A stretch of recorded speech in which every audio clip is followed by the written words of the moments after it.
Bismillahirrahmanirrahim. Elhamdülillah. Ve salatu ve selamu ala Resulillah. Esselamu aleyküm ve rahmetullah ve barakatuhu. Hürmetli Müslüman bağlar. Bizдің dinin, İslam dininin tüpkü maksatı ol adamzatты құлдық санадан шығару Müslüman bağlar. Allah Teala Kur'an ayette aytады, ең Allah'a жақын пенделер, олар құлдық санадан шығып, тек Allah'tan қорққан адамдар дейді. Инна акрамакум индаллахи атқакум дейді. Тағы ең жаман пенделер, ең жаман жек көрінішті жаратылыстар, мақлуқтар ол құлдық санада жүргендер дейді. Инна шарра давабби индаллах суммун букмун умюн фахум ла яқилун дейді. Олар дейді құлақтары естімейді, көздері көрмейді, тілдері сөйлей алмайды дейді. Неге? Хақиқатты естімейді, қашады, көздері шындықты көрмейді, тілдері шындықты айтпайды. Кәдімгі олар мал болып маңырап жүрген адамдар, олар құлдық санада. Ең адамды құлдық санаға алып баратын нәрсеге шариғатта оған тағут деп айтады. Ол енді күш бола ма, қандай күш бола ма, нәпсі бола ма, ол мешітте жүрген имам бола ма, мешітте облыстың мешіттерін басқарып жүрген өкіл имам бола ма, муфти бола ма, билік бола ма, басшы бола ма, қандай күш адамзатты құлдық санаға итермелейтін болса, ол тағут. Құранда сол тағутқа кәпір болуға шақырады. Яғни сонымен күресіп, сонымен жаңағы хақиқаттың арасын, яғни аражын ашуға шақырады мұсылмандарды. Якфур бит тағут дейді. Кәпір болың тағутқа дейді.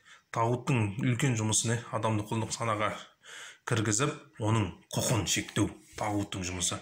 Мұсылман да өзін құқын қорғауға шақырады. Себебі пайғамбарымыз саллаллаху алейхи ва саллям айтады: «Әл-муъминул қауи ахаббу илаллах мин муъминид даиф» дейді. Бір өз құқын қорғай алатын мұсылман Алланың қасында әлсіз мұсылмандан жақсырақ дейді, абзалырақ дейді. Онда әрбір мұсылман өзінің құқын қорғай алатындай деңгейде болу керек. Ол тағутқа құл болмау. Тағуттың жұмысы адамды құлдық санаға кіргізіп, оның құқығын шектеу оның мақсаты. Біз де онымен күресуге міндеттіміз. Сол себептен Аллах Тағала сондай бір мекендерді біздерге тағайындап берді. Сол Алланың тәлімдерін, шариғаттың тәлімдерін, пайғамбардың тәлімдерін үйрететін, тағы адамдарды құлдық санадан шығарып, Аллахқа жақындататын. Ондай мешітте жүрген бауырлар, сіз мақсатыңыз Аллахқа жақын болатын болса, сіздің тек қана бір жолыңыз бар. Құлдық санадан шығыңыз.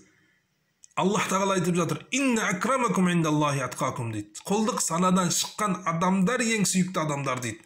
Нәпсі, анау, мынау, тағут, имам, бірдемеге құл болмаңыз. Тек Аллахқа құл болыңыз. Инна шарра даваби индаллах ас-суммун букмун умюн фахум ла яқилун. Ең жек көрінішті нәрселер, төмен нәрселер, пәс нәрселер, олар құлдық санада жүрген адамдар. Бейшара мал болып маңырап жүрген адамдар. Қазіргі таңда мешіттердің жұмысын қарайтын болсаңыз, шариғаттың тапсырмалары емес, өкінішке орай.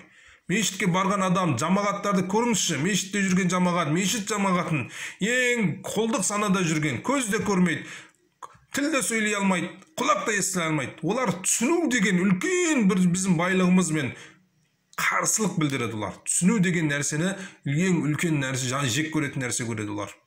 Мешіттің жамағатын көріңізші. Құлдық сана таза, не өзінің құқын қорғай алады, не біреудің құқын қорғай алады, не ислам шариғатын қорғай алады. Сол мешітке бармастан бұрын қандай белсенді, қандай байсалды болады солар. Мешіттің жамағаттарын сыртта үлкен дәрігер, врач, бірақ мешітке барып имамдарды тыңдап бастаса, кәдімгі құлдық санаға кіріп кетеді. Жоқ, сабыр, бірдеме, анау, мынау. Алла сақтасын. Сондықтан мешіт егер Алланың жолына халықты құлдық санаға шығармайтын болса, ол мешіт түкке керегі жоқ мешіт. Ол мешіт Алланың жолына шақырмайтын болса, тағутпен күресуге шақырмайтын болса, адамдарды құлдық санадан шығармайтын болса, адамдарды ең пәс дәрежеден жоғар дәрежеге алып бармайтын болса, инна суммун букмун умюн фахум ла яқилун деген деңгейден инна акрамакум индаллахи атқакумға апармайтын болса, ва ман якфур бит тағут, тағутқа кәпір болуға шақырмайтын болса, өзінің құқын білдірмейтін болса, пайғамбар айтқандай, ең жақсы пенде, Алла сүйікті, жақсы көретін пенделер өзінің құқын қорғай алатын қауи, күші бар, жағдай бар мұсылмандар дейді. Сондықтан мұсылмандар қазіргі таңда мешітке барған бауырлар құлдық санада жүрмеңіз. Кәдімгі мал сияқты маңырап жүрмеңіз. Ең жақсы адамдар Аллахқа құл болған, тағутқа кәпір болған. Ва ахиру дa'вана алхамдулиллахи раббил аламин. لبيك اللهم لبيك لبيك لا شريك لك لبيك إن الحمد